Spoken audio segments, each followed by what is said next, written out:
So my unpopular opinion this week.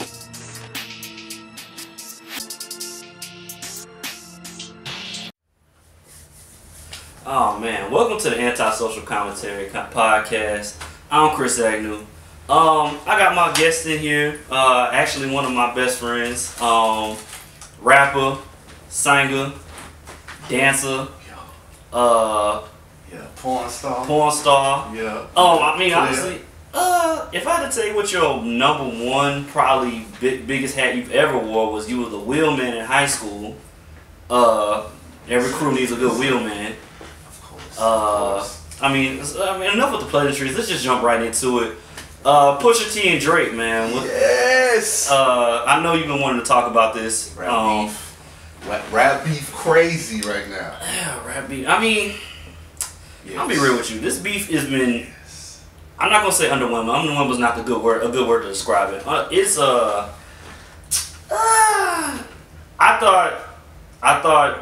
Let me just put this out there completely. I didn't listen to Pusha T's album, nor will I listen to Pusha T's album, because it's produced by Kanye, and I'm doing the opposite of what everybody on the internet is saying. Like, man, we gonna cancel Kanye. Yeah, you're not.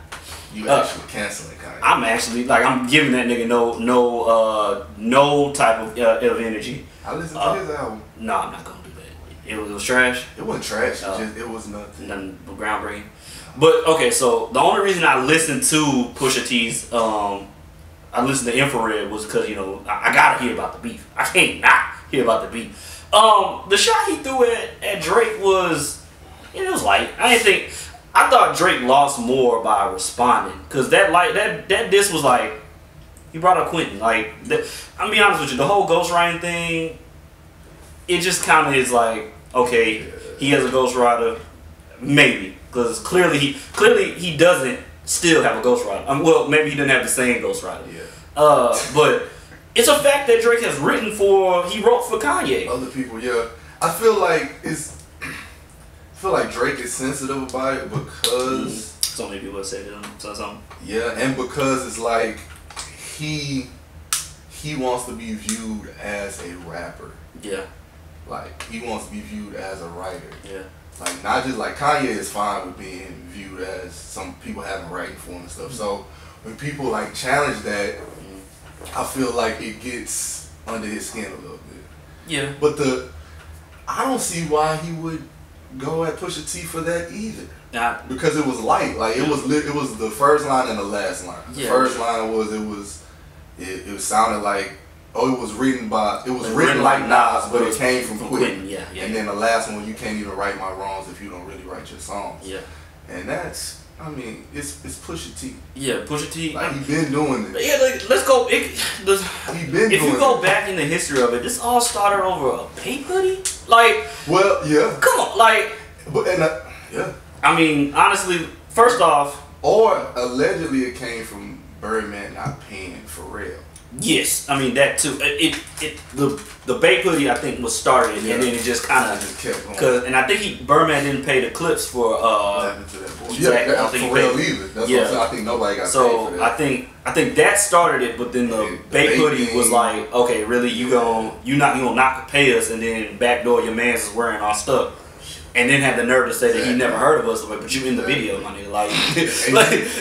And on the remix of What Happened to That Boy, he uses Pusha T's exact style. But Lil Wayne has been known to do that, though. No, I'm saying, so he knows who they are if you use the man's exact style in the song. Like, you know who they are. That whole crew, honestly, Lil Wayne, the big three, Lil Wayne, Drake, and Nicki Minaj, all still flows. It's like... Yeah, and I don't put that against them, because it's like... It's rap. Yeah, it's rap. And you have to be able to do different flows. I put it against them because they don't acknowledge the fact that they use other people's flow. Like, it's cool to use somebody's flow, as long as you acknowledge the fact that you know what I'm saying. Like, don't act like you when Drake did the Big Sean flow. He acted like he came up with or it. the Migos flow. Or the Migos flow. He was on the song with the Migos, like doing the flow.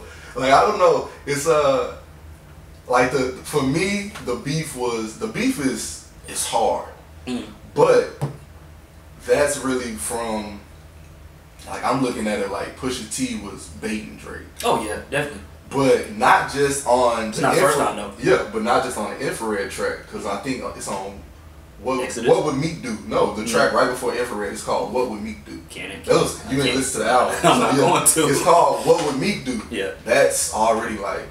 Yeah, like. And then I want to say. The next song is, yeah. But on that song, or maybe even, I think the song before that, he's saying like, I'm not shucking and jiving like these mammies like in tap dance. Then he said, I'm not because Charlamagne kept repeating. Yeah, he said something like, I'm not tap dancing and shucking and jiving like mammies, singing mammies. And Backdoor, he released that blackface picture of Drake. I think this was like, all strategic. Like I feel like he's been trying to pull the like motherfucking Yugi with the with the black, was it the Red Eyes Black? Dark Magician. Dark Magician. That's the he always. That one put the Dark Magician out. How did Yugi always manage to have that car? like how did you always manage to pull that? He pulled that whole out quick.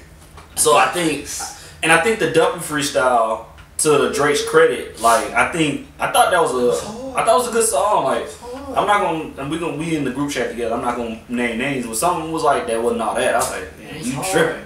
I mean, it wasn't hard at Pusha T. Like, he gave it was a hard diss track. Yeah, but it wasn't like a Pusha T diss. Pusha T caught a couple of lines in there. And let me preface this. I hate Drake, and you know I hate Drake. But to give him credit is coming a lot from me.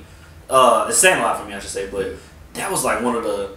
He didn't sound like I'm pissed off. He sounded like basically like when your parents be like, I'm just so ashamed of you right now. like how dare you come at me for ghostwriting when I just wrote for your man's on his last album. He started the audacity. Yeah, exactly. Like he meant he was ashamed, bro. He was hurt. So like, and when you go back through other beef history, like you normally will give. It's hard to like. Oh, we'll just go with Drake and Meek Mill. Meek Mill did his shot. Drake came out with Charged Up, and then came out with Back to Back, and then Meek came out with that struggle. This I don't remember what it's called. Most people will say Back to Back and Charged Up are one thing. Meek's diss was one thing, so Drake went up 1-0. I feel like with this beef, Infrared was good. It was a good song. It was hot. I'll give Kanye some props on that beat. That beat was cool. And then for Drake to come out with Duppy, it's like they were on like the same almost level in the sense of like neither one of them really killed the other person. But Duppy, I think, was a better song. Duppy was harder than Infrared in terms of the beef. Like in terms of the song, in terms of just the song, they both like a good song. But Duppy is just like it's a diss song. It's a good diss song. Infrared isn't a diss song. Yeah, it's like he dropped a couple shots in his song. Yeah, it's a call out. Yeah, like that Duppy freestyle. Yeah, I feel like he ate on that. Even though he's really just, it was like a Kanye diss song. Yeah, he was going more at Kanye. Like the audacity of Kanye to allow this shit to go down. Like I just wrote on your last album. I just came from putting pen to sheets.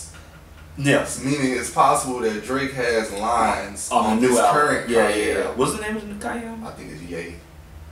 Yeah. But, anyway. So that is just I don't know. Like that the W freestyle was dope. But that story of Adnan,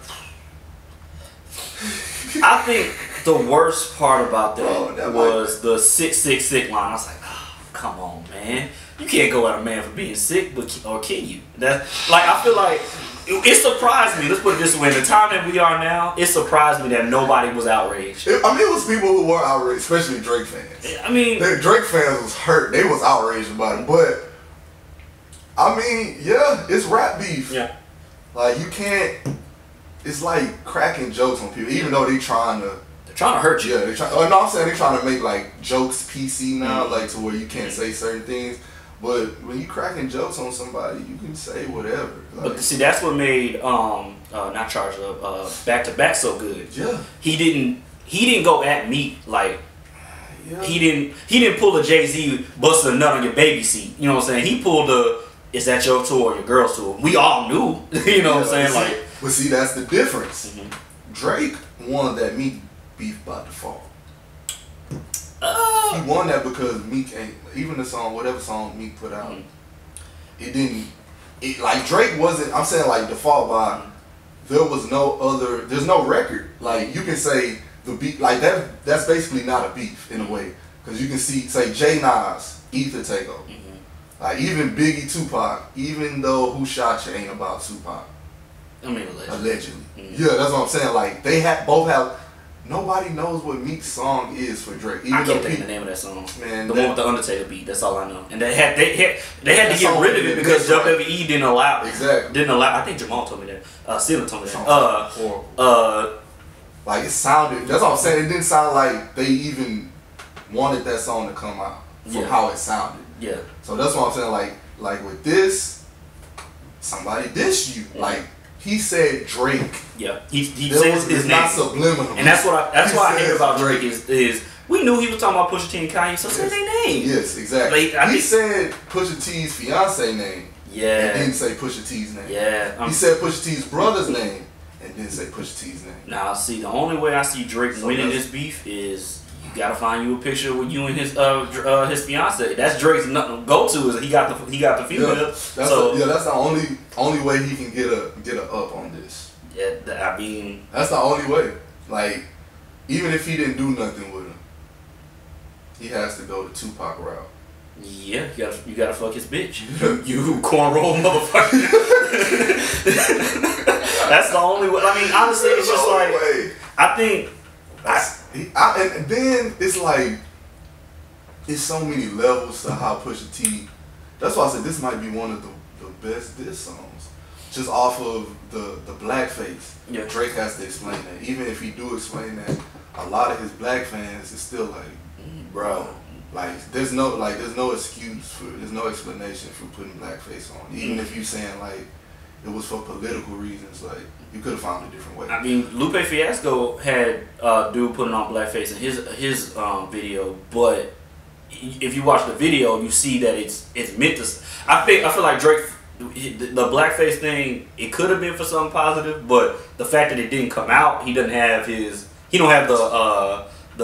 what's the word I'm looking for? He doesn't the have cachet to prove it. He don't ever really talk about black issues. Well, I mean, he's made a mention before. Like if you listen to what's the name of that song? It's the very last song on him and Future's mixtape. I think I know what you're talking about. He makes a mention like he said something like cops killing something, and then if I don't say something, I'm crucified or something like that. Yeah. So I mean he's lines like that. Yeah, but what I'm saying is like he from Canada.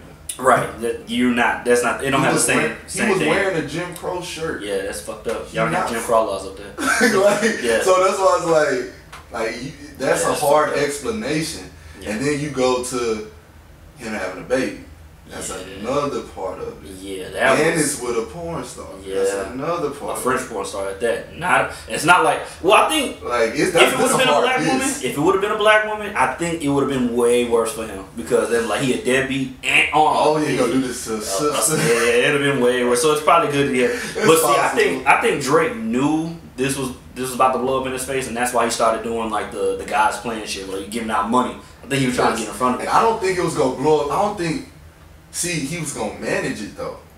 That's why. That's what the whole Adonis is your son. He deserves more than a Adidas press run. Like he was gonna get in front of it. Yeah. Basically. Yeah. And Pusha T. Nah. Step on all that. But here's my question though: when did Drake sign with Adidas? I thought he had Jordan. He just signed with him. Oh. And this messes his money up because Adonai is the name of the Adidas line. Yeah. Every time you think of Adonai, you gonna think of Drake and blackface. Yeah. So now Adidas got they gotta start from square one. Adidas gotta not sign him. They gotta delete that. So he messed his money up. Yeah, like, I don't know any time. And his son's money up for that matter. I don't know a time anybody's money been messed up like that. From a beef, Ja Rule and 50 Cent. that right on top of my head. Hold up. Yeah, but this is from one song. Ja was like everybody was dissing Ja. Like 50 had like 5 records. Eminem had records. I never understood that. Busta Rhymes. I think the Eminem thing was you meant mention about Haley. Yeah, Irv Gotti mentioned Haley. Or like somebody in But Busta Rhymes, I think he was just there. I'm with the crew on it. Why not? Yeah, I got a problem with Ja too. What's the issue? Huh? DMX. Well, DMX got an issue because he felt like he took his style. But that's what I'm saying. It's like it's a lot of people took Ja down. It took like a span of time. Yeah. This one track. Well, I mean, I feel like Drake is. And I don't think Drake is gonna I don't think he took Drake down. Yeah. I just think it's the end. I mean, he messed some shit up for him, to the point of where Drake has to, he fucked up Drake's plans. Yeah. His album's coming out on the 22nd. Yeah. He has to change that whole rollout. Yeah. Everybody's gonna be talking to him about blackface, the baby. If he was smart, he wouldn't just fuck out my face. I mean, if he was smart. Exactly. But he can't do that because he's Drake. Yeah, well, see that. Here's the thing with it's rap, so no one in rap besides Jay-Z, you can't even say Nas, has stayed relevant throughout their entire. It's not like rock and roll where Aerosmith is still considered the greats. You know what I'm saying? Yeah. Rap, you fall off. People look how quickly we forget about guys like Nelly. Nelly ran the 2000s, and people do not give Nelly his respect. Well, see, the way I think of it is it's like a slow rise in a way to me. Jay-Z, it was rare. It's few and far between years where Jay-Z was the top guy. But see, that's what he benefited from. That's what I'm saying. It's a slow rise. He was never the hot Lil Wayne when Lil Wayne was running it. Yeah. Jay-Z was there. He was in the background, but he was I'm still hot. You go through everybody. From Nelly, Lil Wayne, before that, Drake, Biggie, DMX, Eminem. He's always been there. He's been there, and he's been one of the top rappers, but they've never considered him the hottest at that moment. See, that's the difference between being hot and being relevant. I think people need to understand, guys we'll go Migos. Migos are hot right now. Mm-hmm. Will they always be relevant? Time will tell. But you got a guy like Gucci Mane who put the Migos on, who is, it could be argued who's more relevant. You know what I'm saying? We can use Jay-Z and J. Cole. Mm-hmm. J. Cole, he more hot right now, of course, but see, I think J. Cole is gonna benefit. No, he's gonna benefit from Jay-Z. Leave. The same thing, if he's smart. He probably won't though. That's what I'm saying, because he has a core fan base. Yeah. So he don't have to change his music. He can always change his music if he wanted to. Mm-hmm. He don't have to. He could literally just stay around if he wanted to, and be around forever because of that. Because of the things that he say, and the fan base that he's making his music for. Mm-hmm. But certain people who at the top, the only thing you can do is fall. Yeah. So with Drake, he's at the top. He's been at the top for so long. He's had dips, but not no real dips. Can it be argued that Drake has had the best run in hip hop? Yes. As the hot, not as the best run. Jay-Z on top. Jay-Z has by far had the best run in hip hop. Drake has been on the top for the longest time than anybody. It's been almost 10 years. Let's think about Lil Wayne's he probably had the longest before it was Drake, and Lil Wayne was 07, 08. But when he hit the top spot, and then it went quick. That went quick. It was a short period, man. You know what I'm saying? By the time when we were in high school, by the time freshman year of college, well, see, this was. We saying the hottest though. That's the thing. Wayne was relevant. But was he he wasn't the hottest. He was the hot. He was mixtape Weezy was hot. Yeah. He wasn't bigger than Kanye. No, you're right. I don't know. Yeah, he wasn't bigger than Kanye in 07. Nah. He wasn't bigger than. Not in 08, because was that the year he dropped Heartbreaks. Oh no, what year was the year that Curtis and that was 07. Okay. 808s and Heartbreaks dropped. It might have been 09. No. We were in high school when it dropped right before. That's what I'm saying. I remember it dropped either January of 09 or it dropped like right before 09. I know we were in high school when Love Lockdown. Yeah. I know it's a senior year because I know Drake's first mixtape. I don't know if you're in the camera. Oh shit. Yeah, Drake's first mixtape was when we were seniors. And well, not first mixtape, but So Far Gone. The one that made him relevant. Yeah, the one made him hot. Yes. That was either right before 808s or right after, because he has the 808 song on that mixtape. As one of the he has one of the 808 songs on that mixtape. And I'll give Drake his credit for this too. November 24th, 2008 was when 808s. Yeah, day after my birthday actually. Yeah, so that means So Far Gone came out like January, February 2009, I think. Yeah, somewhere in there. But yeah, like no. it came out around that time. It didn't come out in the fall. It might have came out in October. Yeah, it came out in October. But well, I mean, I guess with an album, you probably would have already heard the beat already. So it doesn't necessarily mean that 808. Yeah, that's what I said. I think that song was already out. I might be wrong about that. About him having that 808. He didn't have that 808 song on there. What's the name of that song? Well, no, I was wrong. It came out February 2009. Yeah. Because I remember saying, well, not saying it, but I remember saying like Drake's sound on that album is 808s and heartbreak sound. Say What's Real, maybe. Say What's Real. That's okay. What it is. So I mean, when it comes to Drake though, but he's been the point that we was making. He's been on top for the longest, like his run. Yeah, I mean, because it starts in 2010. Yeah. Here's an argument that people like to have is like, does Drake have the top spot or does Kendrick have the top spot? And right now, just ever. I don't think Kendrick has ever. Kendrick didn't have the top spot until Damn. And I still don't think he had the top spot.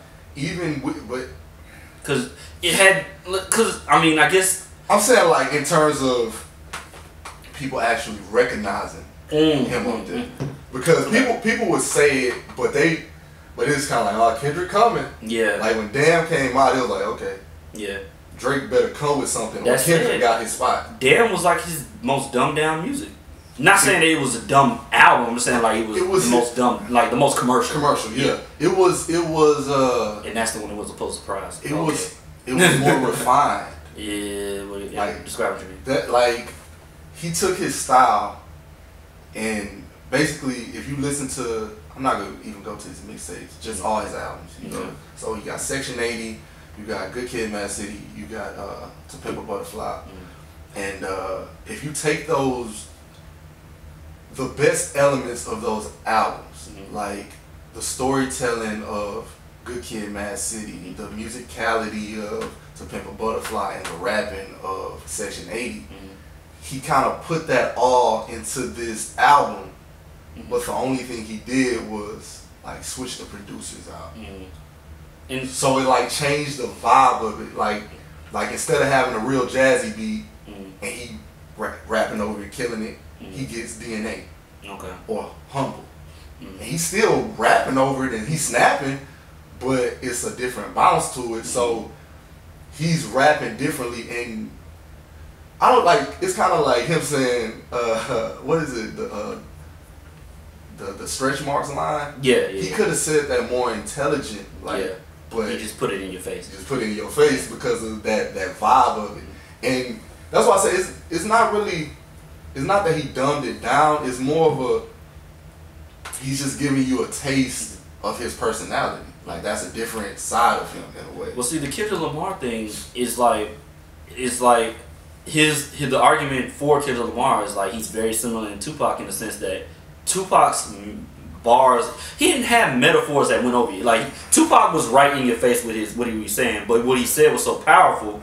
You know what I'm saying? It didn't need to happen. You didn't have to put it in code. Whereas like, I won't say Biggie because Biggie's a little different, but a guy like Jay-Z or Nas will put they'll make a whole song and you'll hear it and not realize what they're talking about. I'm like, oh shit, it just hit me what they meant. You know what I'm saying? Yeah, and and I disagree with the Tupac Kendrick comparisons. Why's that? Because Kendrick don't do that. Kendrick will make. On this album he did. Not on his older stuff. In terms of like Tupac? Yeah, he made the conscious stuff not as like he put it in as deep. He didn't make it deep. That's what I'm saying. Yeah, so that's what I'm saying. Because typically he don't do that. Exactly. Yeah. Typically he will make some stuff and be like, what was that? Oh, you gotta listen to it like 5 times to get it. Yeah, on this album, that's why I say it's more refined. Like he found a way to just feed it to anybody. Yeah. To make you understand, and it's not dumbed down because he's still being like intellectual with it at most points, but you can listen to it, you can digest it easier, and that's what he did. For me, in terms of like the person who I consider the closest to Tupac is probably J. Cole. I'd agree with that because J. Cole he never really did metaphors like that. Yeah, like he'll do metaphor, he'll use all of these different literary devices and stuff, but the thing that like his bread and butter is real shit. Yeah. Like you can connect with what he's saying because it's real. Yeah. And that's what Tupac did. Like he'll give you he'll make you visualize. That's why when people say he's not a lyricist, I be like he's a lyricist. J. Cole? No, Tupac. Oh. I think it's because of how he rap. He didn't rap like niggas from the 90s normally. Yeah, Biggie rapped like a New York nigga. Yeah. I mean, that's how it is. And that's what most people point to as lyricism. Yeah, that's heavy metaphor, heavy simile, all this different stuff. But there's other forms of lyricism, like Tupac's ability to tell a story. Yeah. Tupac's ability to make you visualize things, the way that he can like alliterate in his writing. Yeah. Like those different things make you a lyricist, and that's what makes him one of the best lyricists in my opinion. I mean, so like I kind of hate when people say like he's not a lyricist. I mean, well, the whole thing with Biggie and Tupac is they clocked out at the right time. Because had they been alive now, we probably wouldn't.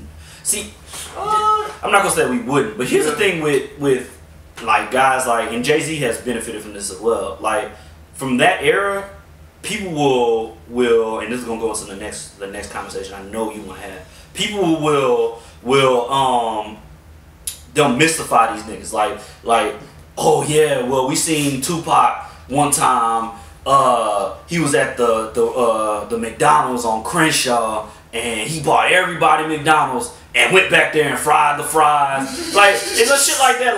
Like my nigga, like y'all benefited from not having cameras everywhere. Like it's hard. Exactly, it's hard for guys nowadays to get like the respect or to get to that level. Like because the only time you saw those people were like in real life or on a movie video or stuff like that. Yeah, like, interview. Like you never seen a social media. And I think that's why the Tupac movies suck, because it didn't. To me, you could tell they didn't capture Tupac the person. They captured Tupac the entertainer. Yes. Like I guarantee Tupac wasn't in a regular conversation just doing that shit. Like I can't get the beat down right. He wasn't doing the I get around dance every time he was talking. He was you know what I'm saying, it was levels to him. And that's why, like, it's levels to everybody. He came off as a scumbag, and I was like, I'm glad this nigga died. You know what I'm saying? Like, they made it. They give you 1 or 2 levels of him in that movie. Yeah. Like, but they don't show them. Like they don't show the range of what he is. The nuances. And I don't know which one you said we was gonna go into in terms of the mystifying and the social media one. It's one of the mics, is it not? Yeah, definitely. Well, not Jackson. We talking Jordan. Jordan, okay. All right. So we gonna go into Jordan. Yeah, we'll get into that. I know you want to have this conversation, but that's that. People treat Jordan as if he won every game, every year of his career. Okay, I'm gonna put all right. So we don't have to code it no more. The argument is Jordan versus LeBron, who will win in a one-on-one. Not who had a better career, not who had a better life, who will win in a one-on-one. Now, I don't pick either side. However, when people don't balance an argument, and they just say Jordan, or if they just say LeBron, if they don't balance the argument based off of anything besides like, well, this and that, I'm like, okay, well, in this instance, it's everybody said Jordan. You ask why? Because he's Jordan. Okay. I think you forget that Jordan almost has 50 pounds. I mean, LeBron almost has 50 pounds on Jordan. Also, about 3 inches. Actually, I want to put this out there. When we want to talk about career versus career, I just want to run out some, and I know people don't like this. He got stats. Oh yeah. People don't like this. LeBron is actually a better 2-point shooter than Jordan. Jordan better 3-point shooter either, because Jordan didn't shoot 3. Yes, we'll get to that. Yeah. So 2-point shooting, LeBron is a 54.3% on all of his attempts. Jordan is 51%. Now 3-point shooting. Now Jordan was a career 32.7 on a 1.7 attempt a game record. So you're telling me he took less shots and has a lower percentage than LeBron's 34.2 percentage on 4 attempts a game. So LeBron has taken more shots and has also hit more shots from 3. So LeBron, based on these numbers, LeBron is a better scorer than Michael Jordan. No, because I think when people hear score, they think of like how easy it is for you to get to the bucket, how easy it is for you to make a shot. Just based on these numbers, just based on these 2 metrics, if it came down to shooting, LeBron got Jordan on shooting. Now, free throw, Jordan got LeBron. That's obvious. Jordan, it was almost automatic from free throw. Yeah. LeBron is iffy. LeBron is 80. MJ is 83.5. Jordan, LeBron is 74. 74 is pretty not that great when you think about it. No, it's not. For a guy, but that said, you may say to yourself, LeBron goes to the. I can't believe LeBron. One of the arguments I always hear is LeBron goes to the free throw line. He gets all the calls. No, he don't. Not true, because Jordan has taken 8.2 free throws a game. You want to know how many LeBron takes per game? Like 6, 5, maybe. No, he takes the exact same number of 8.2. Really? Yes. They have averaged the same amount. So, yeah, so if you want, you can't say, oh, Jordan gets all the calls. I mean, LeBron gets all the calls. Jordan never went to the line. They have the same. They go to the line the same amount. Yeah. I'm gonna put that there. But Jordan was a better free throw shooter. Yeah, so overall scoring, obviously Jordan is gonna be an overall better scorer. But here's the thing that people do not ever think about. Name a 2 guard from Jordan's era, not named Reggie Miller, not named Clyde Drexler. It's hard, man. That is 1 in the Hall of Fame, 2 worth talking about. Let's not say Hall of Fame.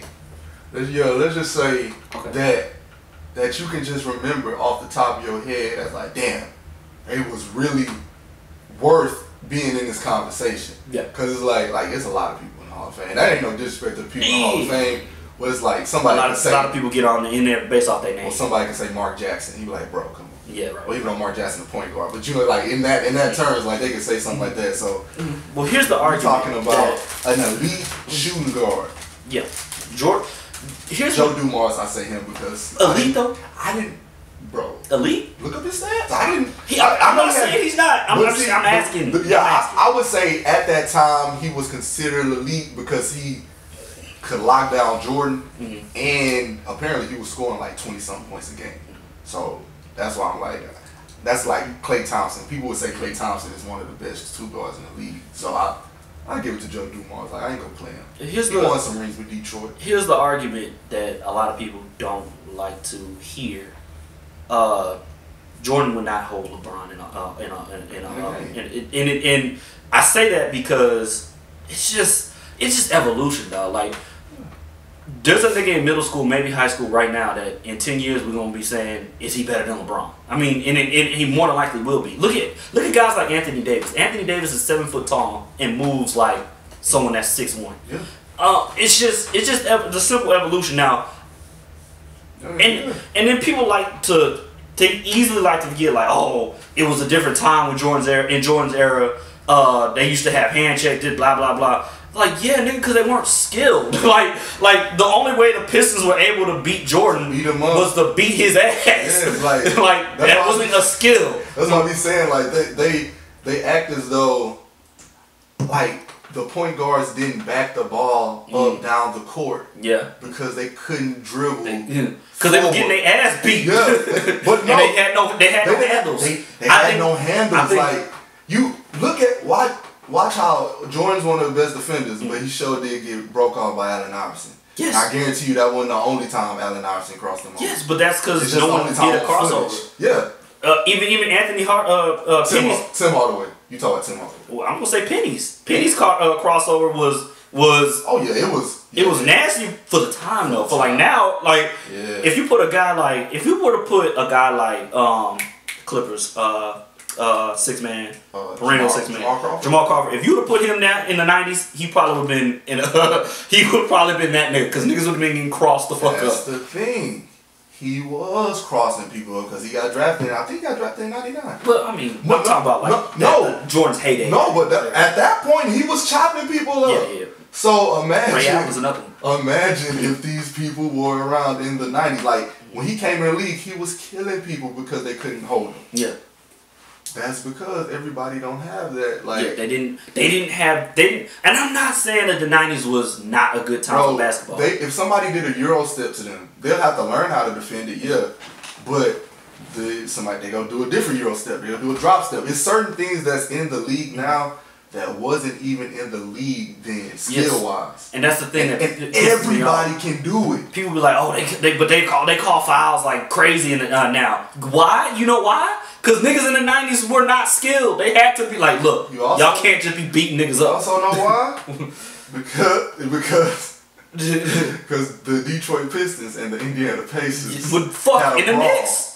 Oh yeah, that too. I was talking about the team. No, I was just saying like when that happened, that made the league look bad. Tight, yeah, and it made them tighten up and to where like they didn't want like all the extra physical stuff going on in the league no more. So they kind of like tightened everything up. Yeah. But man, these people, Jordan. I'm just trying to think of who Jordan ever really had to hold. That's even close to LeBron. But here's the biggest caveat of the whole thing, because I said I was gonna talk about scoring efficiency. Mm-hmm. Jordan has a LeBron has a 58.4 true shooting percentage. MJ has a 56.9. Now, Michael Jordan's career PER is 27.9. And despite averaging 3 fewer points per game than LeBron, that's another thing people conveniently like to forget. Now, all I gotta say is, I'm not saying Jordan wouldn't beat LeBron. I'm not saying LeBron wouldn't beat Jordan.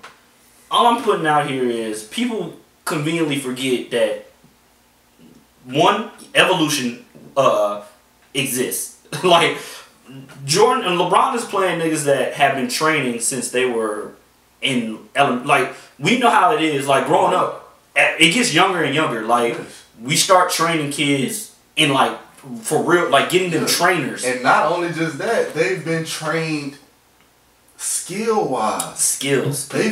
All these people have been trained to be as good as Michael Jordan. Yeah. When Michael Jordan was coming up, everybody was being trained to be good as Pistol Pete. Not Magic. Magic Jordan the same time. Well, okay, yeah. You know what I'm saying? We talked the 60s or 70s. They was being trained to be as good as Pistol Pete and Bob Cousy. I mean, it was a different like. And people wasn't exercising until the 70s, 80s, so people wasn't even in shape. They was just hooping. Like you just for real, like this could be somebody out there that's just smoked a cigarette, drunk a fist, coming out. Ron Artest is considered one of the greatest defenders of all time and was drunk. So don't tell me that at that point in time basketball was more skill, because it wasn't. It was more like you gotta be a man. That's why I grew up saying basketball is a contact sport. Yeah, it's not no more. So growing up, like, I was told that it was a contact sport. Mm. I didn't realize that was because everybody didn't have skill. Yeah. So you had to play bully ball. Yeah. And just hoop. Yeah. Like it wasn't like you were just shooting on people, shooting threes and crossing people over. It was like post up, lay up, or run a play, or shoot. Like it was like the skill level wasn't. Like it was no Euro step. It was barely crossovers. It was no like spin moves really, unless it was like Jordan doing it. Mm-hmm. It was only like the premier people doing certain things. Yeah. Now everybody does. It's like Manu was the only person doing the Euro in 2002. Mm-hmm. Everybody does the Euro now. Well, see, here's the thing. It's like the same argument that I say about Jordan is like he benefited from a time where he was the most skilled nigga in a time where people weren't skilled. LeBron is benefiting from being a big man in a time where it ain't that many skilled big men like him. Yeah. I mean, already say what you want. LeBron is 6'8", 260. That's a big man in the 90s. But see, like you say, Anthony Davis, yeah. LeBron created that. Exactly. Yeah, like but so he LeBron created the Warriors. And this happened. Same for Jordan, because most of the teams people made were to like Kobe. They wanted to resemble Jordan's success. Well, he created this form of the Warriors. Yes, the with Kevin Durant. The Warriors. No, even probably before that. Like they were like, what's the one way that we can beat LeBron? But see, I don't think that's how they. I don't think that's how they view it. I think the Warriors not lucked up, but what happened? They might have lucked up. I think what happened with them came by chance. Like I don't see. Here's the thing. I don't think it's just the Warriors though. The whole league, their literal job is to go in there and be like, how do we beat LeBron this year? Yeah, of course. That's the thing. Yeah, of course. But I'm saying like I don't think they constructed that. Like certain teams were constructed to take down LeBron. Like the Knicks when they had Carmelo and JR and Amari. Like they were constructed to take down LeBron. I know what you're saying. Like basically, like LeBron is the best guy in the league. Yeah, everybody. You got to make a team to beat him. Exactly. What I'm saying is, I don't think in 2011 you couldn't have told anybody that Steph Curry was going to be the unanimous MVP. He was always hurt. But not just that, he was so small. Yeah. And not just that, like you couldn't say that the league was gonna have 2 3-point shooting guards. That like it's just. Like, I think that happened by chance. Like, they just so happened to have these 2 shooters who were unstoppable. Yeah. And then they formed a team around them trying to compete. But it just so happened that these niggas went lights out. Yeah. Because, that team doesn't succeed without Steph Curry shooting from 40 feet. Yeah. I mean, and then, they added in Durant. I think Durant was just kind of overkill. That's why I said, the LeBron thing, them adding Durant was because of LeBron, because LeBron beat them. Yeah. He came back from 3-1, and they was like, oh. Yeah. If we go keep doing this, we would have to get somebody else. The whole argument is, LeBron, he doesn't show up in the finals. Like, okay. Like, how much more does he have to do? He has to hit the last shot. Period. That's the thing. Like my thing. But he has more game winners than Michael and Kobe. I'm talking about in the finals. Like if he doesn't hit that last shot, they blame the whole game. Not the fact that he has led them. Maybe he might lead you 3 quarters. And fall off in the fourth. Yeah. I mean, that's why Kyrie helped him so much. Right. Kyrie would shoot every shot in the fourth. And they try to put JR, literally the day of the game, I told my mans at work, I was like, look, the only way the Cavaliers win is if they do not let JR have the ball at any time where it matters. And JR forced himself to get the ball. Did you watch it live? I didn't watch it live. I had to work. I was watching it live like this nigga did. Because I was looking like, all right, Cavs, y'all about to win this game. I was like, George Hill. I looked at George Hill's face. He didn't look like he was going to hit that shot. I was like, George Hill. Well, you can blame him for that. Yeah, but I was like, you don't look like you're going to hit this. I was like, it couldn't go to overtime, but JR, because I saw JR right there. I was like, JR, pay attention. And he was like talking to LeBron. Yeah. So I was like, JR, all you got to do is get this rebound and give it to LeBron. Wait, hold on. Are you going for the Warriors or the Cavs for the finals? I'm not going for either one. I just really want to see a good series won. Okay. Because that's why I was going to be like, I want Bron to win another one, but I also don't like how people hate on Steph Curry so much. Nah, I fucking hate Steph Curry. Yeah. But I hate that style of basketball. I don't hate him as a person. No, that's why I said, so I want him to get as many rings as possible. I want him to have 10 rings. I hate that style. And I want to see if he's considered the best ever. That's why I would like, because when it gets to that point, like, okay, what about him? He got 9 rings. I could, well, Bill Russell. I could. Nobody ever say Bill Russell. But I could really get on the Warriors wave if they wouldn't have had Durant. It's just like, Well, that's when they became the bad guys. Yeah, basically. The moment, because that year that they won 73, everybody, this is the greatest team of all time. Yeah. Even though some people were saying like that Chicago Bulls team, like blah blah. But when they got Durant, it was like, y'all shouldn't have did that. I think they were already on their way of becoming the bad guys because just based off guys like Draymond. Yeah, they were on their way. That solidified. Yeah, and that just made it like. And I feel like when history comes down to it, then they're gonna get. If they do win 10 rings, they'll be like, well, you know, they gonna. Well, they might not forget. Yeah, they gonna forget that they the bad guys. If history go down, if they win like 4 more rings. Yeah, but history forgot that Kobe was a piece of shit. That's what I'm saying. Like, they're going to be considered the best dynasty ever if they win 4 more rings. Yeah. And that's 6 for Kurt. Yeah. So. And I'm saying, like, they will be considered. Nah, because then they'll be like, oh, they lost 1. Shut up. Shut up. You know why I say that's not going to work? Why? Only people who say that is the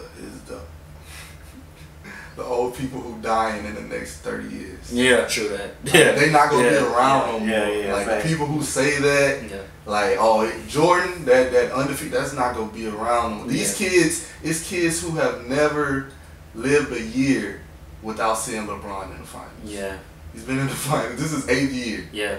Like, it's kids who are starting basketball and stuff who've never seen nobody but LeBron in the finals. So that whole Jordan undefeated thing won't matter. Yeah. All they know is LeBron James. I mean, it might matter. I don't know. It's gonna matter, but it's not gonna matter like LeBron went to 8 straight finals. Yeah. People have forgotten that Jordan didn't go to the finals every year of his career. It's not that they haven't forgotten; they romanticize it. Exactly. They act as though Jordan's 13th and 14th season wasn't horrible. Oh yeah, but I mean, I think they give him a pass because he was old as shit. It ain't no pass. He should have came back. They wouldn't give LeBron a pass. They're not giving LeBron a pass right now. See, I think that's what I'm saying. Here's the issue. Here's the issue with LeBron.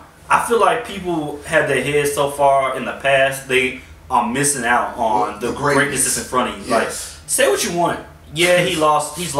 What, 6 finals, 5 finals? It was it 3 and 8, 3 and 5. I mean, I think he lost 5. Say what you want. Would you rather go to the finals or would you go to the Eastern Conference Finals and lose? Like, that's what I'm saying. Because I'm thinking of it like, so y'all beating them up for basically going to the finals? Somebody got to lose the finals. I mean, and there's the argument like the Bills went to the 4 straight Super Bowls and lost all of them. Yeah, but the Bills didn't have the scoring records. Because that's what LeBron's going to end his career with, like the scoring records. He's going to end with a whole bunch of he's gonna have a whole bunch of assists. Yeah. He probably gonna have an assist record. Yeah, I mean, like, here's the knock on LeBron against Jordan. Jordan went to 3, did do 3 years of college, but you might be able to spin that and be like, you honed your craft. Yes, I was like, that's not a knock. You basically took an 18-year-old and made him play with 30-year-olds. And that goes back to the argument of, was Jordan the skill level thing? LeBron literally was too good to go to college. Yes. Jordan. He had to go develop in college. Was there a rule back then? I don't remember. No. There was no rule? You could jump? No. It might not have been a rule. It might have just been like, it might have been unheard of type of thing. I want to say, is it called, not Carl Malone, is it Moses Malone? Somebody came out of high school in the 70s. And I don't think they outlawed it, but I don't think it didn't happen. Yeah, it didn't happen again until Kevin Garnett. See, like it was something like that. But here's the thing: Jordan had to do 3 years of college. He had to. Yeah, he wasn't coming out of high school. Jordan developed as a player in college. Like he was a good player, but he developed. And that's another thing people like to easily forget. LeBron is the coach of every team he's been on that's won. He doesn't have a coach, really. Jordan was not shit till he got filled. Right. Jordan wasn't shit. He wouldn't have been shit had he not went to North Carolina. People also forget this. I'm not gonna say what shit. Hold on, let me chill. But Jordan's first season. Well, he was like 21, 22. LeBron was in the finals when he was 21, 22. Hey man. Like, that's why when people say that, like, oh, he got swept at 21. Like playing the Spurs, one of the best dynasties ever. And then people will be like, LeBron doesn't have the mental capacity to be in this era. People like to forget that Jordan was clocking out early in a lot of them games because he was getting his ass beat. I mean, getting your ass beat is one thing, but another thing, Jordan didn't have to go through the era where it was 20 different news sites saying that he wasn't shit. Plus every newspaper, plus the whole social media, because if Jordan would have retired in '93 at the height of his career, around that time with the gambling scandals and stuff like that. Well, you know that's why they say he retired. Social media would have ate his ass. Oh, they would have tore him up. Like that, like he would have. Jordan would have never been in the league. The way same way we get these niggas out of here for scandals. Yes. Jordan cheated on his wife multiple times. Jordan had a gambling issue. Jordan had a drinking problem. As much as y'all want to say the flu game was the flu, nah. Who plays with 100? Who does anything with 103 fever? Nah. That's not possible. I'm just letting y'all know, guys. If you have 103 fever, you're not playing a basketball game. Not a high level one at that. Yes. You might be dead on the sideline. Let's be real. He was either, it was one of two things. He either A, was hungover, or B, was food poisoned by somebody. Food poisoning is possible. You know what I'm saying? Like, for dude, 100 and bruh. That's crazy. You can barely walk. That's crazy. You're not playing. I mean, that said, if he did do that with the flu, man, that's crazy. That's incredible. But I don't want to take away from the fact that LeBron plays 48 minutes a game, 82 games a year. I mean, with 14 years, and that's like, because Jordan. No injuries. Jordan not injured. Well, not. That boy had an injury his second, third year. That he was almost the whole season. I didn't even realize that. I looked it up. It's like his second or third season. He didn't play like a majority of the season. I gotta see that. I didn't even know. I didn't know that. Yeah, that was like I didn't even know that until like recently. Yeah. I was like, damn, I didn't know that. But Jordan also retired. Yeah. Like multiple times. Just twice. Three. Hold on. Yes. Go play baseball. Then he came back and retired. Oh yeah, 3 for official. Yeah. Yes, he retired 3 different times. Yeah. Like. I'm thinking about if LeBron was to retire after he left Miami. Oh, people would have freaked the fuck out. Like, they don't. They'd have ate him up. Yeah, like, you don't. That's what I'm saying. They'd say he was too soft, he was too weak, he didn't have the mind for it. Yes, Jordan retired. He doesn't love the game. He retired from Chicago because Phil Jackson left. They would eat LeBron up because of that shit. Yeah. Like, that's what I'm saying. Like, the things that, like, we're forgetting. Like, we ain't even got to talk about the greatness. We're forgetting about the things that we just let Jordan pass by. Yeah. Because they say, oh, after he started winning, he never lost. Yeah, he did. He lost to Orlando Magic in the 95 Eastern Conference Finals. Yeah. I mean, well, that wasn't a full season. But I give you that. If LeBron came back in midseason, they're not giving you that's not a full season. I can prove what you just said true because his first championship, it was a lockout year. Okay. That's not a full season. I mean, yeah, but he also was the best team. No, but what I'm saying is that's not a full season. He came back, went to the finals. Yeah. Jordan didn't play a full season. He didn't go to the finals. Yeah, like, proves your point. Like, he has lost. And people like, and also another thing, I feel as though LeBron James shouldn't even be considered a 3 guard. I think he should be considered a point guard. Like Magic? Yes. Yeah. Because that's all he's ever played in his career. Yeah, he's always took the ball. He's always and ran the plays, set the shit. The plays go through LeBron. He's always played point guard. It's just they just labeled him. Well, that's what I'm saying. It's not that he's too big because Magic was a point guard. Well, Magic also played in an era where everybody was huge. So you know what I'm saying? That's true. Yeah. That's true. Man, like the reason I said that they can change it because they changed James Harden. Like, that goes. Hold on, before we go there, the whole everybody was huge thing goes back to the point of back in them times if you was big, you played basketball. You didn't have to have no skill. No disrespect to Shaq. I don't want to be disrespectful to Shaq at all. But do you think Shaq would be where he is now had he not been as big as he was? Oh, where he is now? No, not if he wasn't as big. Because he didn't have skill in the sense of. He did though. Like. Well, when he started, when he got big, when he got fat, it was over. It wasn't. well, he got swole first. Yeah, and then he got fat. But see, that's what I'm saying. Because, like, you look at them first 3 years, Shaq was hooping on niggas. Like, he was, even if you look at him at LSU, Shaq was hooping. Like, he wasn't just bodying niggas like that. He was bodying niggas. But, and his size made him into Shaq. Yeah. But if he wasn't as big, he still would have been a good basketball player. I get what you're saying. Yeah. I thought you was gonna say, like, if he was around now, he would. Oh, Shaq would dominate because there's no big man now. But any era, that's what I'm saying. I feel like Shaq would have destroyed any era. Yeah, just because he was so big and he had skills. He just didn't use them. Because he didn't need to. First, have you not seen Shazam? Because that was all skill. I'm not talking about them skills. We ain't gonna talk about the platinum rapper that is Shaquille O'Neal. Yeah. Okay. Them skills. Okay, them are skills. Breakdancing skills and Shaq. We ain't gonna talk about all Shaq's quality. This is my favorite basketball player of all time. Man, fuck Shaq. I'm shucking he the just job ass disrespecting nigga. me right in front of my You gonna say that he's not a shucking the job ass nigga? Shaq will do anything for money. Watch anything. Shaq will do anything. Charles Barkley. I'm not even gonna talk about Charles Barkley, bitch ass. Like Charles Barkley. What has Shaq done for money? Have you seen them Oreo commercials? Okay. Look at any All-Star game. Shaq pop locking and shucking and jiving. That ain't shucking and no. You ain't gonna call Shaq, man. Listen, you ain't calling Shaq Sambo in here. Nah, I will. Okay. Shaq is getting his bread up. Oh, okay. Shaq will do anything for money. Is my point. He was in Grown Ups 1 and Grown Ups 2. I ain't gonna say you wrong. He might. He ain't no Uncle Tom though. I mean that goes to that's a bigger conversation. Like, is the difference between an Uncle Tom and a nigga that's shucking and jiving? Yeah, it is. I feel like it is because like kind of what you said. I mean, when you said like he do anything for money, there's a lot of people who will do anything for money, but they won't like. I know what you mean, anything, but I don't feel like Shaq would like go against his principles for money. You know what I mean? I don't know what Shaq's principles are exactly. I see that's. But I'm saying in terms of like, I don't think Shaq would do blackface for money. Like that's an extreme thing. Like me saying that, but I'm saying like stuff like that. Like that's a Uncle Tom. That's a coon. That's you cooning.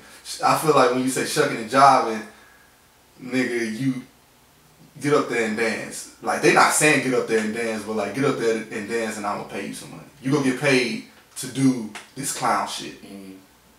Like, but you already do clown shit for free. So you might as well get paid for it. You might as well get paid for it. You are shucking and jiving, but you already doing clown shit. Like, you might as well get paid for that shit.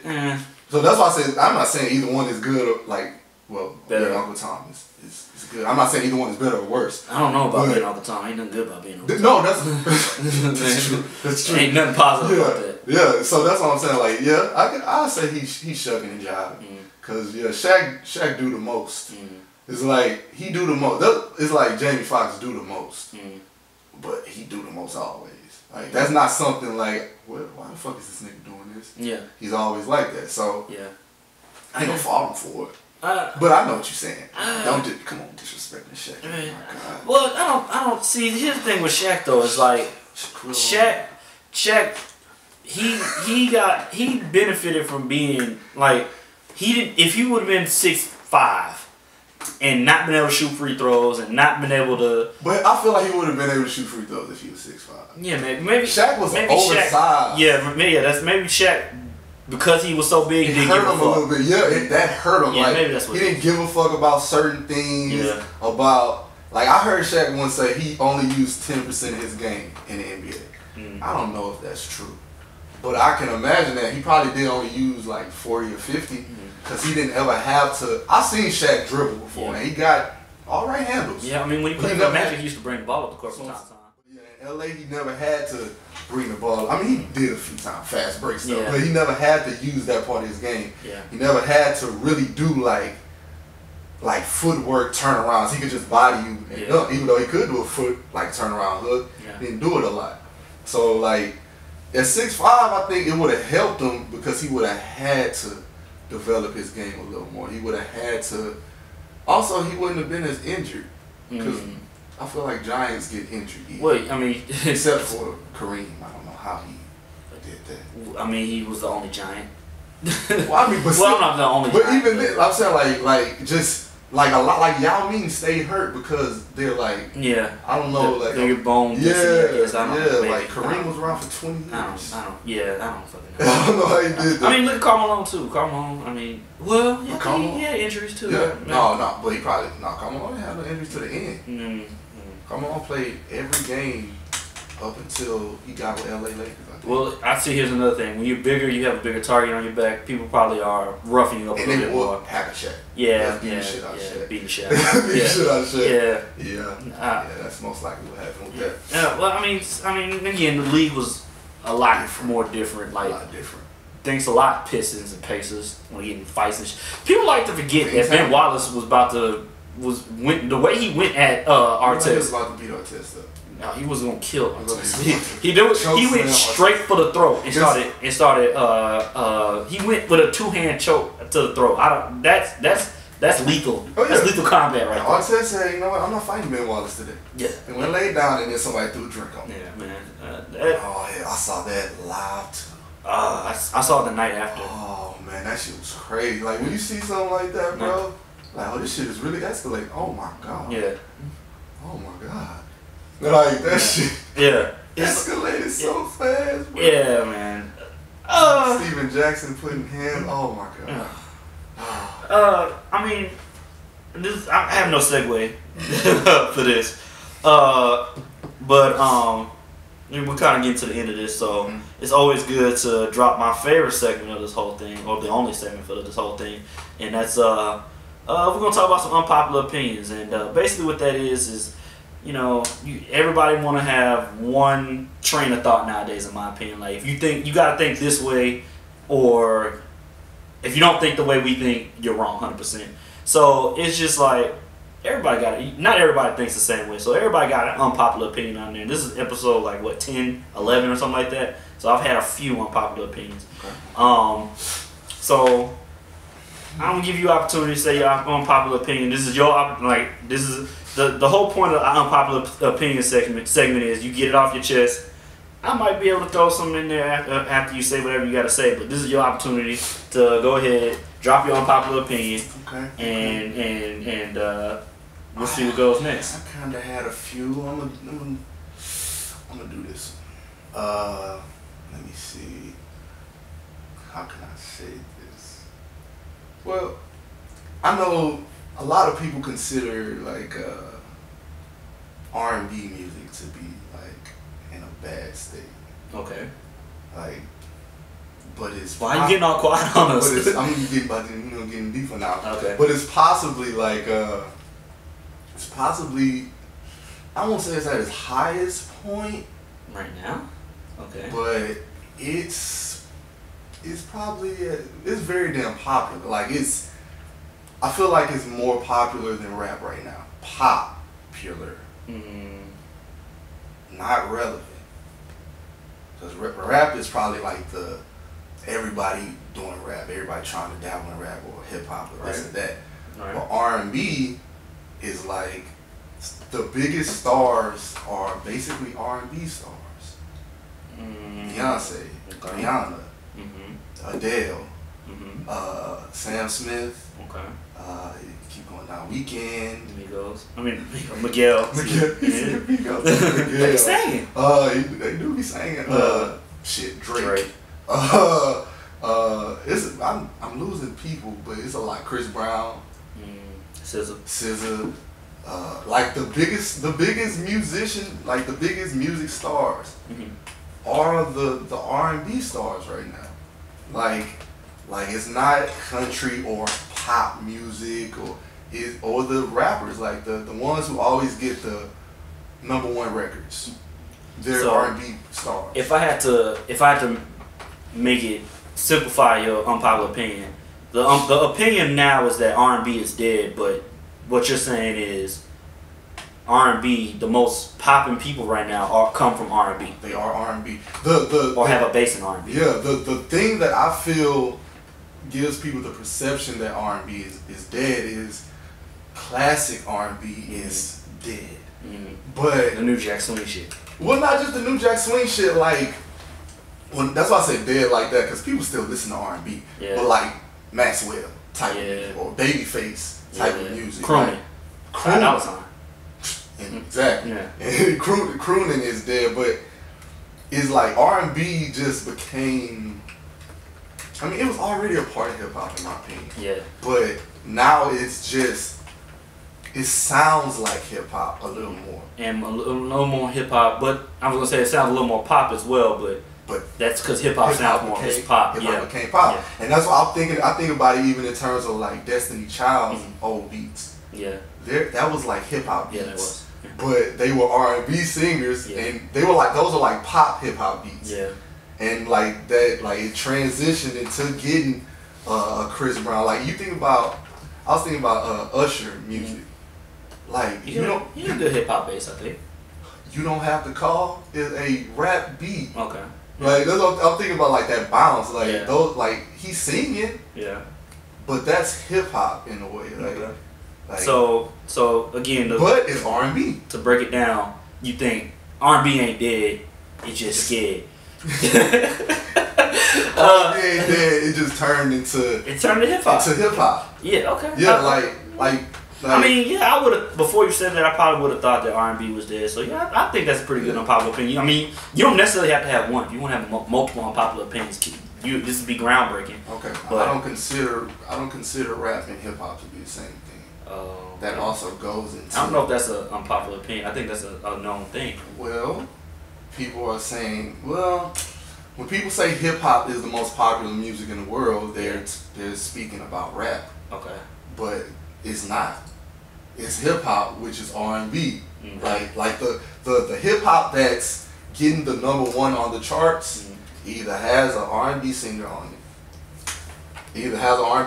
it. It either is R&B or it's like has a melody in it. Where do we leave off? Hotline Bling. Yeah, Hotline Bling.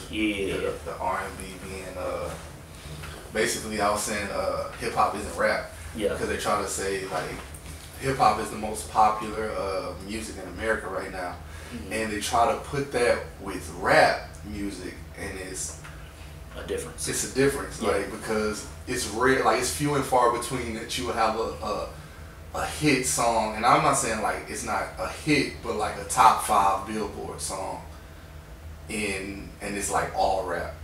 Like there'll be some type of melody in it. It won't just have rap. Like it's rare.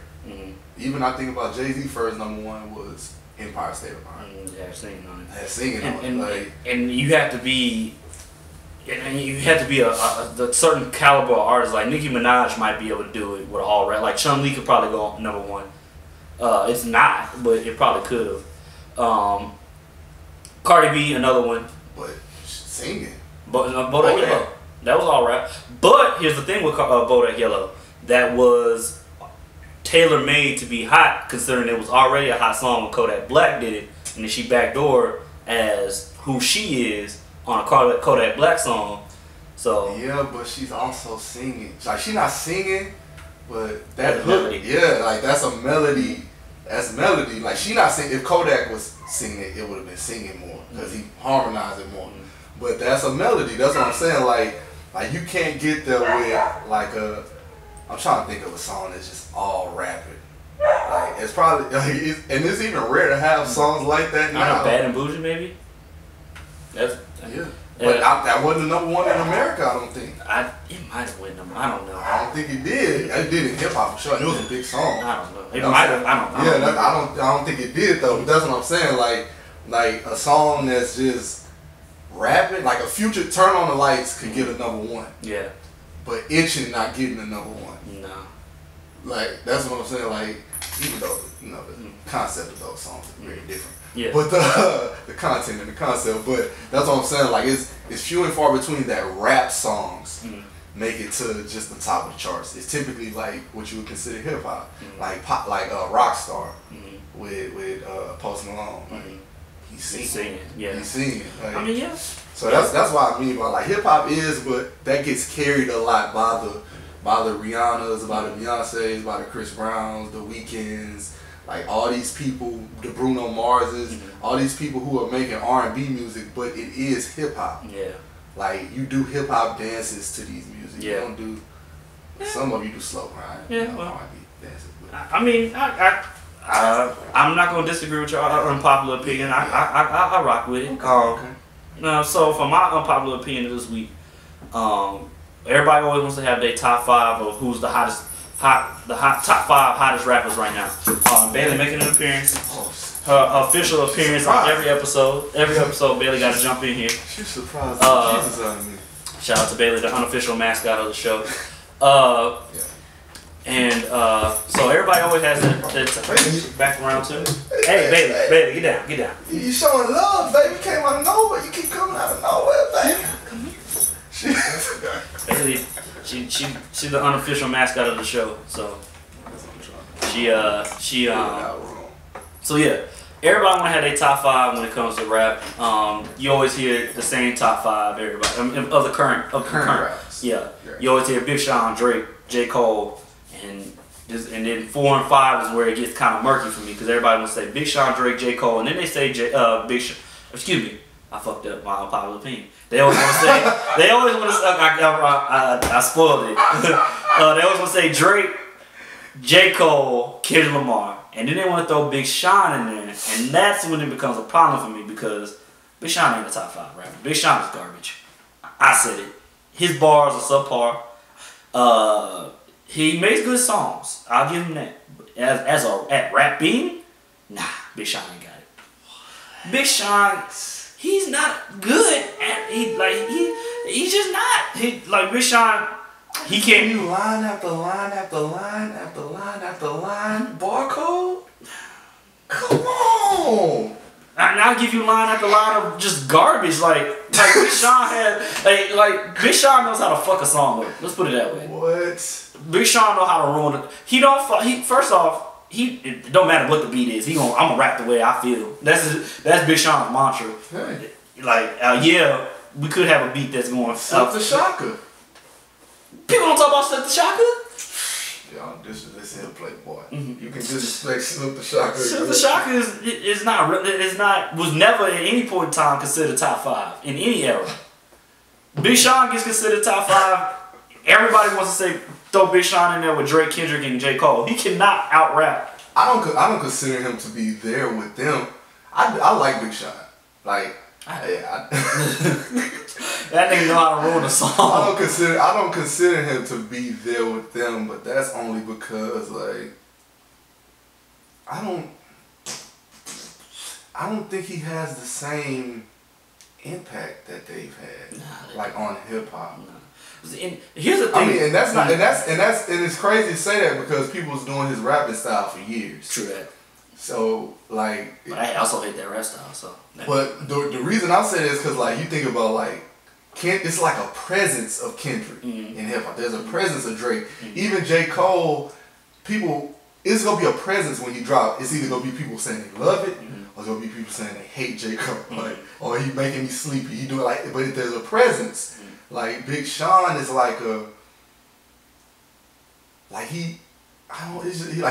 me he's a good rapper and I like him. But it's nothing really out of there. It's nothing out of there about even when you listen to his albums, his last album, I thought it was dope, how he did it and everything. But it still leaves you feeling it's an incomplete feeling with him. Yeah. And you kind of substance, he give you a story and stuff, but it's you don't really know much about Big Sean in a way. Well, he fucks white women. I'm talking about in his raps, he'll give you personal stuff, he'll give you information, and but the way that he raps, it's you don't. Maybe it's a miss of a connection with him. But I get what you're saying. I don't feel like he's part of that anyways, because I don't know. I feel as though we get lost in what is considered the new school. Is Wale considered the new school? I think Wale is better than Big Sean. Although in recent years he's kind of become more of. It's hard to listen to Wale. Well, I don't know why Wale would definitely be considered with these people that we're talking about. It's hard to listen to Wale now because it's nigga, shut up. I feel like if Wale would stop complaining as much as he does, he would get a lot further. It's a personal thing. It's his personal things are kind of making people not want to listen to his music. And don't get me wrong, a lot of his music is boring in the sense of you're not about to work out to Wale. You're not about to turn up to Wale. Wale is a rap. Wale is he's a rapper's rapper in a way. He really raps. He'll be metaphor inside of a simile inside of a he'll have an alliteration. He puts a lot of work into what he does. Yeah, he's he put bars together very well. Yeah. And that turns people off too because we don't want to hear that. I don't want to hear that right now. Yeah, I don't come for you. I don't come to you. Exactly. It's even you think you said with Kendrick. Kendrick, even he'll give you some stuff that you can just digest. Wale, even in the most simple songs, he'll be trying to bar you. Yeah. He was not trying. He will bar you. Yeah. And I think that's where his problem comes in. That. But I mean, his other problem is he don't shut the fuck up. Like, nigga, shut up. We don't think you're trash. We don't think, like when he said I'm getting held back because I'm dark skinned. Like, no.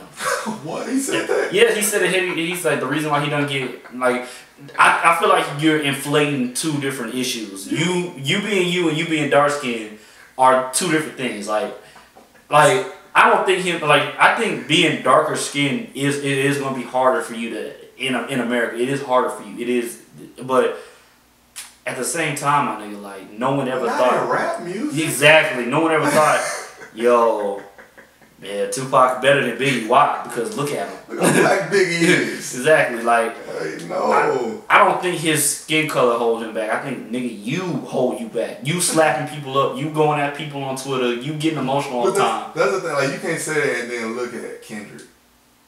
You can't say that. Yeah, I mean, and then I guess you would consider Wayne. I guess you would consider Kendrick to be light skinned in comparison to Wale. He ain't light skinned, but in comparison to Wale, he's brighter skinned. Rick Ross. I mean, you can name him. I'm saying, like, dark skin, bro. Like, I know what you're saying. Like, Wale is black. Yeah, but I don't think that holds. I don't think his color will hold him back. I think it's more you. Like, you go on Twitter rants and stuff like that. Yeah, it's your emotion. It's all of that. Yeah. But I do agree that Big Sean is not top 5. That's why I'm popular. I don't. Yeah, I do like Big Sean, but I don't believe he's top 5. Because even when you say that, you have to bring in, like, the people, like, you said from, like, Drake and them, that's like 07. Mm-hmm. So that's 07 to now. Mm-hmm. It's a lot of people in between that time who rap and who do put up numbers and stuff like that. So you can't really do that. Like, you got the Chances, you got the no, fuck Chance the Rapper. I'm glad you said that. Fuck Chance the Rapper. Chance the Rapper is not. Chance don't rap that much now. He don't have ball. Yeah, exactly. He don't rap that much now. Exactly. But if you go back and listen to his tapes, you don't have to. You can't go off of that. You have to go about the whole body of work. You don't do it no more. You can't get considered top 5 for old stuff. That don't mean you can't do it. Just because you don't do it, don't mean you can't. I mean, look, we can say all until we're blue in the face that Lil Wayne used to rap good. No, we gonna say Lil Wayne is one of the best rappers of all time. Well, yeah, but we're not gonna say he's one of the best rappers of the current generation. No, but I mean, this current generation. I don't think Big Sean rap better than Chance on Chance last album. I don't think Big Sean rap better than Meek Mill. Well, so that's what I'm saying in terms of, like, that's what I'm saying. It's Chances, the Meeks, it's different people who came out during these past 10 also, years. I have a beef with Chance the Rapper. That pandering ass pussy. Chance. Chance pissed me off when the whole Kanye shit went down. Talking about some. He gotta relax. Like, Saha's another one.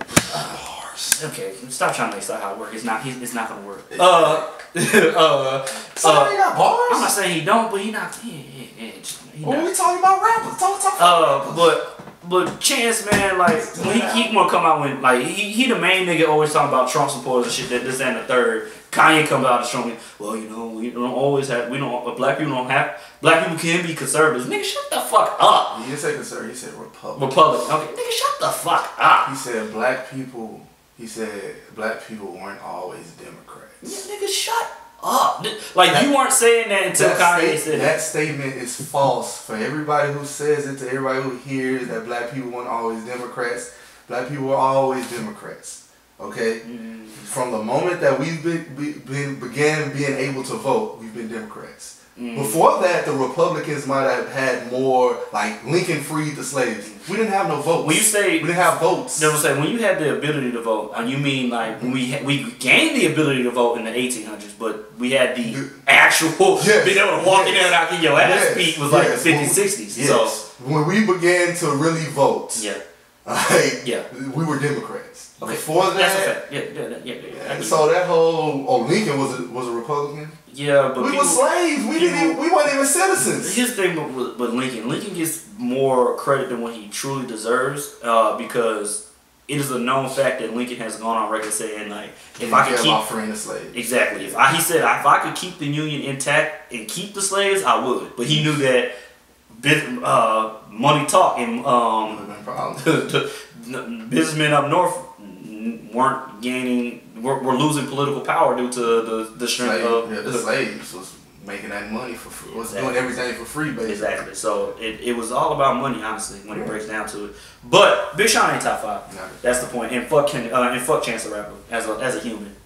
Like, you asked me was anything off limits. Jesus, as a human, I just don't push a T now. Yeah, Chance the Rapper, man. Like you just shut up, nigga. Shut this light on light crime. I can't get like. And then I'm going through stuff right now with Chance, man. It's just like I feel like he gets more credit than what he deserved in the sense that like, had he not been from Chicago, he wouldn't. If you listen to No Problems. If you listen to No Problems, and had he came out, if he would have been an Atlanta nigga with No Problems, they would have called that mumble rap. Like, how's that not mumble rap? He's doing the exact same flow. You want to be honest? What? If he was from Atlanta, he'd be more popular. Possibly, yeah. But he would still be considered mumble rap. Yeah. But I'm saying, like, in terms of just... People consider him a lyricist, though. Like, no, yeah. But I'm saying... They would still consider him a lyricist probably, but he'll be more popular. Like, he'll be on the radio more.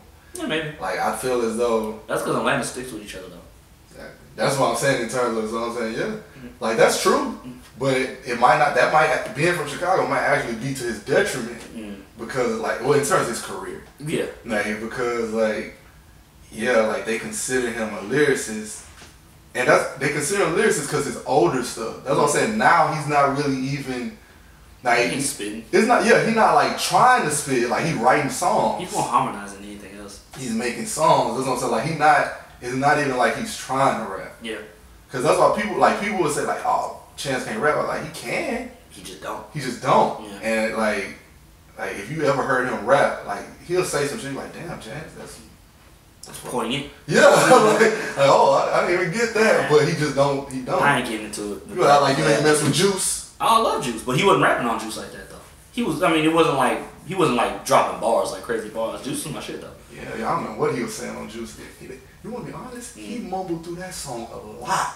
But you're not gonna call him. Yeah, but that was one of the first songs. Like not one of the first mumble songs, but that was one of the first songs that I heard. I was like, this nigga's really mumbling. Like, well, I mean, I feel like I don't think it's considered mumble rap. I just need people to stop shitting on the South. All right.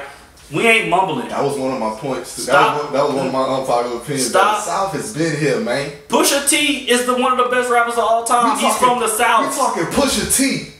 We talking Scarface. Rick Ross. We talking Rick Ross. We talking Pimp C. Yeah, come on now. Okay. Just stop shitting on the South, and that's what we're gonna end it today. Mike, you wanna drop? You know, I know you making music and all that, so I don't want you. Yeah, I'm gonna start dropping some music later on in this summer, man. You can follow me at Mikey Mood Music. I'm gonna spell that out. MIKEY Mood MOOD Music. If you can't spell that, get a thesaurus or use Google. Yeah, that works. All right. Follow me there on Instagram. I don't really do Twitter or Facebook right now, but you know, I might be on that thing sooner or later. Yeah. And I mean, you can follow me on all my social medias. Return of Superfly. That's a good wrap for today. Thanks for being on the podcast, the Antisocial Commentary Podcast. Thank you for coming through. Yeah. Thank you for listening, and thank you for recording it, man. You can just go ahead and wrap.